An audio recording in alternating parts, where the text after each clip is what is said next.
టాలీవుడ్ దర్శక ధీరుడు రాజమౌళి ఏ సినిమా చేసినా స్పెషల్ గా ఉంటుంది.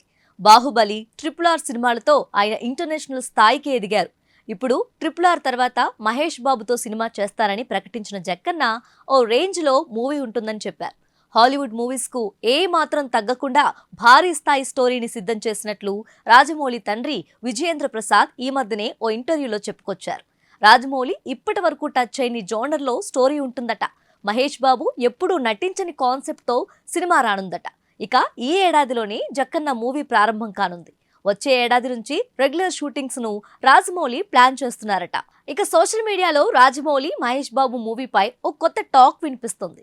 పిరియాడిక్ డ్రామాగా రాజమౌళి సినిమా సాగుతుందట. 1800 సంవత్సరానికి చెందిన కథ ఇప్పటికే సిద్ధమైందట. ఈ విషయాన్ని విజయేంద్ర ప్రసాద్ ఓ ఇంటర్వ్యూలో చెప్పేశారు. దీన్ని బట్టి చూస్తే రాజమౌళి ఈసారి ప్రేక్షకులను 225 ఏళ్ల వెనక్కి తీసుకెళ్తారని తెలుస్తుంది.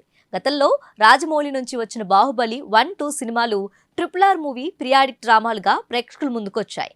ఎన్టీఆర్, రామ్ చరణ్ చేసిన RRR మూవీతో ప్రేక్షకులను దాదాపు 150 ఏళ్ల వెనక్కి జక్కన్న తీసుకెళ్లారు. ఇప్పుడు ఏకంగా 225 ఏళ్లు వెనక్కి తీసుకెళ్లబోతున్నట్లు టాక్ వినిపిస్తోంది. రాజమౌళి తెరకెక్కించే ఈ పాన్ వరల్డ్ మూవీ షూటింగ్ కు ఏడాదిన్నర వరకు టైం పడుతుందట. ఈ మూవీ కోసం హాలీవుడ్ హీరోయిన్ ను సంప్రదిస్తున్నారట. సినిమా కథ పరంగా షూటింగ్ ఎక్కువ భాగం విదేశాల్లోనే జరుగుతుందట. అయితే కొన్ని సీన్లు మాత్రం హైదరాబాద్ లోని రామోజీ ఫిల్మ్ సిటీలో ప్లాన్ చేస్తున్నట్లు తెలుస్తుంది. ఇందుకోసం రామోజీ ఫిల్మ్ సిటీలో ఓ భారీ సెట్ నిర్మిస్తున్నట్లు టాక్ వినిపిస్తుంది.